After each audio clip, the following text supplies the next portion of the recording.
you, Chairman. I would like to welcome Mr. Gleeson. He's officials here for one of the most important departments in this country and looks after the agricultural sector. One of the biggest indigenous industries in this country still is, and so you have an important part to play in the well-being of this country. I just want to start on more day-to-day issues with farming, with Sham and myself, so I'm on the ground all the time. I just want to start about the 100 million Brexit fund for farmers that's been proposed or was announced 2 weeks ago. Have you any information on the conditions of that coming from Brussels, from the Commissioner, when it's going to be rolled out, and who's going to benefit from it? Well, some of those things have to be decided, but I'll tell you what I can tell you, because the decision, this is an implementing regulation of the European Union. It has been published.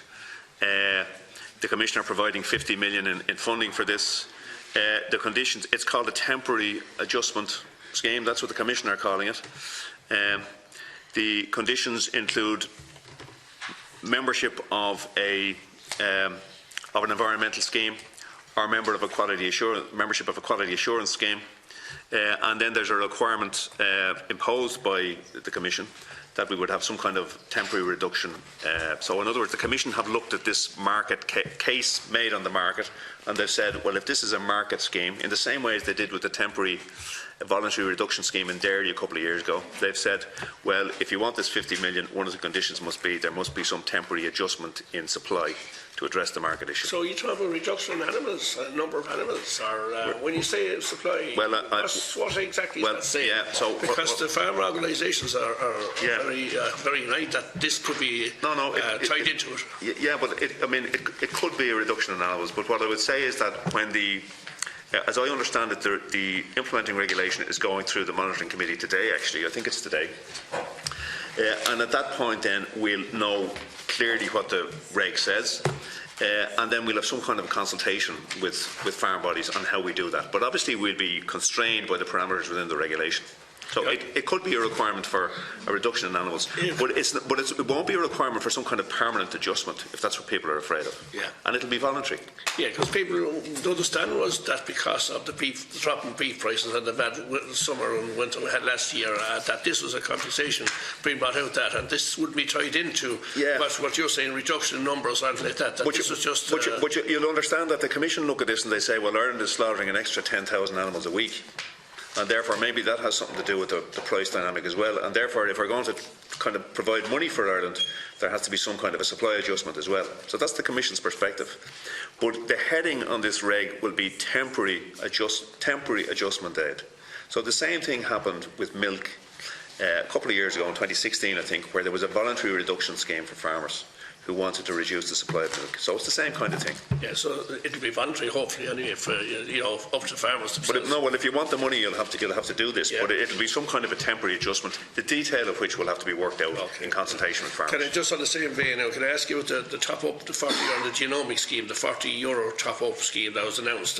Is that oversubscribed, or have we any information? Have you any information, the department, on that, or when is this going to be implemented? This is the beef scheme. Yeah. No, I don't think it is oversubscribed. I think it's just about bang on. So we had anticipated 20,000 participants, or 20 million, and we expect expenditure to be pretty close to the 20 million. Yeah. And when will this be rolled out? Do you know? Have you a time date? The closing date for the animals to come in within the reference period will be calves born up to the end of June. So they'll have to be registered within 3 weeks of the end of June. So then, as soon as we can after that, we decide whether it's oversubscribed, then we have to apply a linear cut. So as soon as possible, after, say, mid-July, we intend to start processing applications. Okay, I'll move on because I'm not questioning. Just the laboratory service, and there's a review going on the laboratory service, and I'm particularly interested because I have one in Kilkenny, which is 7 South East. Where is that at? And I'm after asking the Minister several times on PQs about this, and he just telling me the report is not ready yet, or the review is not ready. Can you elaborate on that one? Well, I can't tell you more than the Minister has told you, but what I can say is that there has been, first of all, the objective of any review will be to provide a better service to people. That's the clear objective. There has that being closures though, if the report comes up of some laboratories? Well, I mean, at the moment, the position is there has been a cost-benefit analysis. I expect all of that to be published in the near future. and then there'll be a public consultation on it. So everybody will have an opportunity to look at the cost-benefit analysis and assess for themselves whether this proposal will result in a better service or not. And our objective will be to provide a better service for everybody. And how long more do you see before this report will be ready? Well, that's not really a matter for me, but I expect it to be published in the very near future. Shortly, Yeah. Okay, move on again. I just want to ask about the horse. Be careful what I say about this horse meat that was reported 2 weeks ago. That was found in a foreign country. Traceability of this horse meat with in the food chain. That horses that shouldn't have been in the food chain. Can you? I don't know. Can I ask you a bunch of this? But can you make any comment on what happened here, or why this is, or why did it happen? Because we had experience of this a couple of years back. And we'd be worried about the meat trade and its reputation. And why is this allowed to happen again, or how did it happen, or was someone take the foot off the pedal in inspections, or how are we again getting this headline that none of us want? So there are two things happening that they're different, but I suppose people will conflate them in their own minds. So the first thing is that we have a national residue monitoring plan, which is approved by the Commission. So, I mean, you can't tell by looking at a piece of meat whether there's dioxin or anything else in it, but we have a monitoring plan that checks these things. And in the context of that plan, we discovered a batch of horse meat. Was it discovered here in Ireland? Yes, we discovered a batch of horse meat that had some level of dioxin in it. These were probably very old horses, and the risk of kind of dioxin being in anything increases with age. And on the basis of that, we recalled product. Well, shouldn't that horse meat not have been in the chain system? No, it shouldn't have been in the food chain. But all I'm saying is that you have a residue monitoring plan that checks for these things. It's as good as there is anywhere in Europe. It's the same for every meat product. But no, it shouldn't have been in the food chain. And separately, and I can't say very much about this, is there's a Garda investigation into allegations of involving potentially misidentifying horses and trying to get them into the food chain in circumstances where they shouldn't be. So that's a collaborative exercise between ourselves, customs and the Guards, and it's an ongoing investigation. That's why I was being careful about what I said. And it's a concern, but it's being pursued. And any reputational damage done to our horse meat trade? Well, you can look at these things two ways. I mean, firstly, things happen. When things happen, the important thing is to tackle them in a transparent way and in a very vigorous way. And so from time to time there are food safety issues, and the department takes them very seriously. So you'd prefer if these things never happened, but they do. So your reputation can be damaged by the event, but I think it would be more damaged if you didn't tackle it in a very open and transparent way. So. I'll accept that one. Just the Fair Deal scheme, I know it's not in it's the Department of Health, but I'm just wondering, does the Department of Agriculture have any part to play in the assessment and, costings and all that? Have you any part? Does it come under a year remit at all, this 7.5% charge for 3 years? Has your department anything to play on that? It's just all the Department of Health and the farmer directly? It's not us at all. It's not you? Okay, just said it. I said I'd asked you because the fisheries Rockall and what's happening up in the famous rock up in the north, and a lot of controversy about it now. And our fishery industry depend a lot on fishing around that area, from Cork to Donegal, and just wondering, have you any comment to pass on that one as the department responsible for fisheries? Yeah, well, I mean, firstly, this is a long-running saga. If you're my age, you'll know songs and everything else about it, so other people will as well. I think we're on that category. It's really a matter for the Department of Foreign Affairs and Trade, because this is an issue about a territorial dispute. So, I mean, Ireland doesn't claim those waters, but we reject the UK's territorial dispute, because because the fisheries issue, I suppose, is that if they succeed in their territorial claim, well, then Rockall establishes a 12-mile zone around it where other European member states can't fish. So from our perspective, we don't accept and this I'm speaking on behalf of the Department of Foreign Affairs, but I think I can, we don't accept the UK's territorial claim, and therefore those waters are European Union waters, and the access to those waters and the quotas for those waters are determined at European Union level in the negotiations that happen every December. What about the traditional rights? We say years and years of fishing. Are they not naturally traditional rights there where people are fishing that area, fishermen from Ireland, for the last 40, 60, 50 years, 60 years? Yeah. Would there not be established fishing rights there then by that length of time? Well, I'm not sure that would be a principle of law if the territorial claim were conceded. But what I can say is that Ireland doesn't accept the territorial claim. And therefore, from our point of view, those are European Union waters. We have a quota for haddock in those waters. It's a significant fishery for squid, for which we don't have a quota. It's a non-quota species. But we don't accept the territorial claim, and we'll continue to reject it. And that kind of piece of the jigsaw is prosecuted through the Department of Foreign Affairs and Trade, not by us. Okay, I'll move on again. The Brexit loan scheme, and I see where the Department paid in 9 million for Strategic Bankers Corporation of Ireland. I see, just looking through there was an estimate of 15 million and there was an outturn of 24 million. What part did the Department pay and who benefits from this this business, the bank loan scheme, Brexit loan scheme, sorry to call it? So, I suppose the genesis of this was, again, back in 2016, there was a dairy price crisis, and we got 2 tranches of money under the exceptional measures provision that we're talking about now for the beef scheme. And the first of these tranches, we sent the money to every dairy farmer in the country. The second one, we decided that we could use it in a better way to leverage loan funding for farmers, and it seemed to be a demand in the scheme. So the first of these schemes was a 150 million scheme where we put in upfront money to meet first losses and as an interest subsidy, and that was available to farmers. This particular scheme came from that idea. And it was a 300 million scheme. It was the Department of Business, Enterprise and Innovation, and thus it was intended for SMEs, working capital loan scheme, because that seemed to be what was required.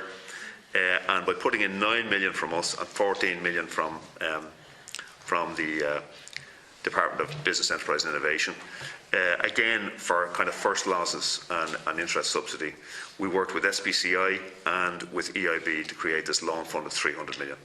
Was this part of because of Brexit coming down the line? It was one of the Brexit measures, exactly. Yeah. And what percentage of agricultural SMEs would be involved in getting loans? I mean, is it open to everyone? Is it open to all SMEs across the board? It's open to all SMEs, but at least 40% of it, because we put in 40% of the priming funding, if you like. 40% of it had to be made available to agriculture, to food and fisheries companies, essentially. Okay. 40% of it.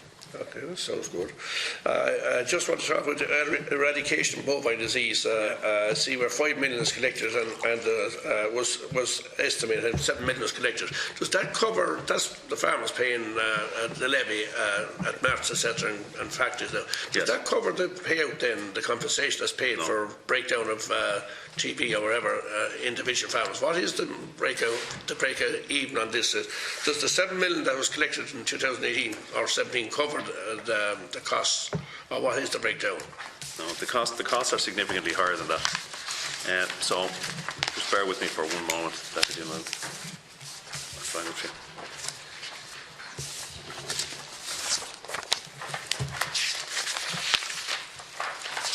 I mean, what I can say is that... So I just see an estimate there of 5 million and an outturn of 7 million, and I was going through there, I just said I'd ask you about it. So the estimate in 2017 was 36.46 million. So that's the cost of running this game, okay? And you get That's mostly TB compensation. It's mostly TB, but it also covers things like we're still testing fallen animals over 48 months for BSE. We're testing a random selection of sheep for scrapie because we're required to do it, and there's a variety of other costs in there. But the cost specifically of the brucellosis and TB scheme are 36.46 million. So you mentioned a receipt from levies there of just almost 6 million. So that's the breakdown. Yeah. And just, no, I hadn't intended, but the knackers and the cost of bringing a fallen animal now has gone sky high. Is that going directly to the knackers themselves, or are the department paying compensation as well? Because one time it was cheap to bring a dead animal to the knackers yards, but now it's gone very expensive particularly the last 2 years. Are they being covered by the department as well as the farmer that has lost the animal? What is the situation? What's the breakdown there? I wasn't intending to ask this, there was just a case. Yeah, well, knackery services are not paid for by the department, but the department has a specific scheme to allow for the collection of fallen animals over 30 months of age, because we have to test them for BSE. Yeah. So there's a subsidy. Who pays for that? The department pays for that? We do. So there's a subsidy in the context of that scheme, which also is intended to keep the cost down to the farmer. But it only relates to that scheme. It doesn't relate to the operation of knackeries generally. Okay. So you can imagine, and I mean, they're kind of critically important services, because if you live out at the end of the Beara Peninsula or somewhere like that, it's a long way to the nearest knackery. Yeah. So it's important that they're maintained there. So the current subsidy rates for the over 48 months bovines are €30 for the collection, which is paid to the knackeries, and €78 per bovine paid to the Category 1 rendering operators, because these animals will go from the knackery, then they'll go to be rendered, then they'll be sent for destruction. And the cost of collection of such animals, of those animals to the farmer, is capped at €54. But if we didn't pay the subsidy, that cost to the farmer, notwithstanding the fact that I'm sure farmers think it's extraordinarily high, that cost would be significantly higher if we didn't have the subsidy. Is that price €54? Because I unfortunately lost an animal lately, and €80 I was charged. Well, that's the cost of collecting animals over 48 months of age that have to be tested. That should be capped at that. So if you were charged more than that for an animal over 48 months of age that needed to be tested, that's good information. You were overcharged. So I'm going to go back. Okay, move on. I just want to know about the derogation and the review that's going on. It's ongoing at the moment, I think, from May, June, or April and May, and you've a lot of consultation going on. This is a serious effect about the derogation and its future rollout of it. And I met IFA this week on honours alone. They met me in Kilkenny alone. Yeah. And, it's just the statistics say that there's only 19% of farmers are actually availing of this derogation over 130 to 250 kgs per hectare. And 81% are actually under 130, so it doesn't affect them at all. And the IFA themselves, who I met, are saying that they have done a survey, and a 2-year survey, and it's ongoing at the moment, about people that are getting this derogation in the areas, and has no adverse effect on rivers. This hasn't been published yet, but they have it coming. It's been done over 2 or 3 years, I think. That has no effect on the areas, underground level, water levels, rivers, wells, etc. Why is this derogation? Why is this under review? Is it because, again, to cut back, or to do away with it, or to exclude it? What we're doing now is we're involved in a consultation, and we've just come after a week of discussion about the environment to climate change, and when we look at EPA reports, generally speaking, what they say is that water quality is not improving. So we have about 7,000 derogation farmers who have a special dispensation, if you like, to operate at higher nitrates levels, higher intensity levels than most farmers. And there are additional conditions attached, because that needs to be controlled. And all we're saying now is we want to look again at the derogation against the background of all of the information we have, including whatever comes from IFA, but of course we will rely on our own judgment for determining whether there's any adjustments required, and that we'll have a public consultation about it. And it's very important that we do this, because it's very important, I think, that people are sensitised to the need to farm in a sustainable way, and this is part of that effort. So what we're involved at the moment, right now, is a public consultation. Yeah, because some farmers even actually got borrows on the output and 4 years ahead, and if this is now changed, it could affect those repayments, etc., etc. Yeah. But the IFA maintained that our water in Ireland and rivers and that is cleaner than I think of the EU. I think we're up there on the top 4 or 5. I don't know is that factual? It's absolutely true to say we have very high quality waters in Ireland, and I think, and I'm fearful of saying this because I might be wrong, that the situation is that our pristine waters are diminishing in quality and our kind of middle grade waters are improving slightly in quality. But the overall picture is not great. I mean, in terms of the direction of travel. So we just have to be very careful that we don't throw the baby out with the bathwater here. And if we're making a pitch for Irish agriculture in international markets based on its environmental condition, sustainability, we have to be sure that we're doing what we say we do. So this is this review, this consultation is part of that effort. That brings me on to the next question, our carbon footprint, and agriculture has been blamed for 32.3% of our carbon footprint and emissions. On one hand you have the department here saying increase production, you have to have food safety, food has to be kept and good quality food that we produce. And how are you going to marry the two if you're going to say we have to cut back in our emissions and then at the same time we want solidarity of food availability and the quality of food, and even the dairy sector has increased the whole time and it's good for the country, exports, etc. And what's the difference if you even on the beef menu, if you cut down on beef here, we say like this scheme you're talking about cut back on animals, and yet you'll have to import beef from maybe South America somewhere. Where's the saving on carbon footprints in the world market then? There's a happy medium here that has to be looked at, and all systems have to survive. Smart technology, as you said, is important, but you also have to keep an industry going here and for the well-being of this country. Yeah, well, I agree with nearly all of that. I suppose the position is that agriculture is 30% of emissions. It's 44% of non-ETS emissions, which can't be traded, and that's a function of the nature of the Irish economy. It's not kind of some fault on the part of farmers. Just explain that.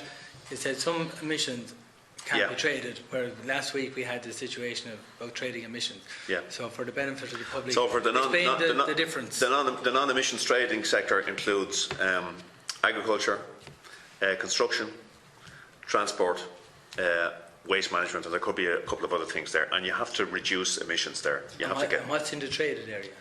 Heavy industry, essentially. And energy generation. Okay, so this is the Department of Energy.